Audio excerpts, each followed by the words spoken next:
Good morning everyone. I'm Harpreet, and this video session we are going to discuss some extra questions of our chapter birth. So first question is, why was Joe Morgan waiting for Andrew? So Joe Morgan and his wife had been married nearly 20 years and were expecting their first child. At nearly midnight, Joe was worried and walked up and down. He was waiting for the Andrew to reach Brian Gower so that he can take him away with him. So question number second is, and Andrew now felt dull and restless. Give two reasons. So the first reason, on Joe Morgan calls, Andrew along with Joe set out for Joe's house. He could not rest. The night air was cool and deep with quiet mystery, but Andrew felt dull and restless because it was past midnight and he was reflecting about own relationship with Christine, the girl he loved. He could not take rest properly, and there was a thought that was mingling in his mind. So he was tired. Next, what did Andrew notice as he entered Joe's house? As Andrew entered door number 12, he saw a narrow stair which led up to the small bedroom, clean but poorly furnished, but lit only by an oil lamp. Here Mrs. Morgan's mother, a tall grey-haired woman of nearly 70, and a stout elderly midwife waiting beside the patient. Question number 4 is, what was the old woman's fear? How did Andrew reassure her?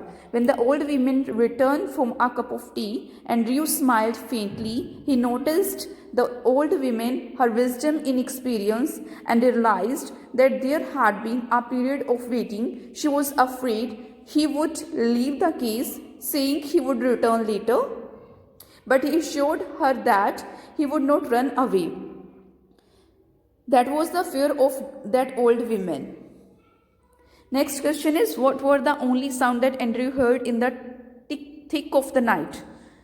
The answer is, as Andrew sat by the kitchen fire, he noticed that it was a still night.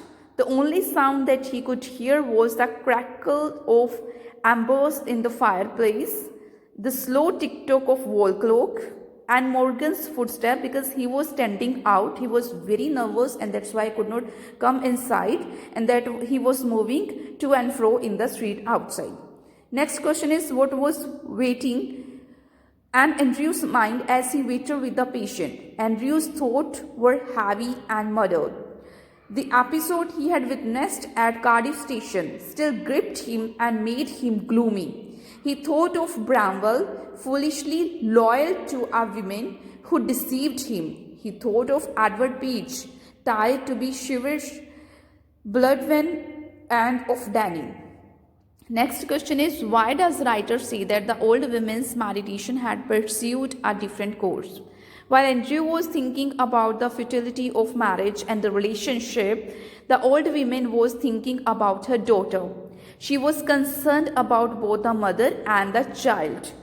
She said that her daughter Susan did not want chloroform if it would harm the baby. She really looked forward to having a child because they were expecting a child after 20 years. What dilemma was Andrew caught in? How did he resolve it? After an hour-long struggle, the child was born lifeless, and mother was in the critical state. Andrew was torn between his desire to attempt to save the child first and his obligation towards the mother. He overcame the dilemma. Instinctively, he gave the child to the nurse and turned all his attention to the mother. Next, how did he revive the mother? To revive Susan Morgan, who lay collapsed and almost pulseless, Andrew smashed a glass ampule instantly and injected the medicine.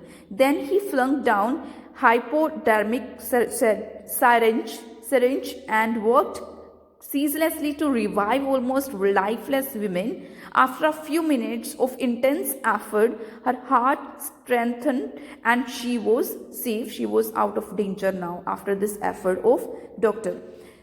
What did Andrew think was wrong with the child? What did he do? Andrew saw the child was perfectly formed. The head lolled on a thin neck and limbs seemed boneless.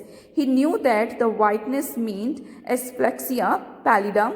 He thought of the treatment he remembered being used in the Samaritan, and he applied the same treatment. Thank you. Have a nice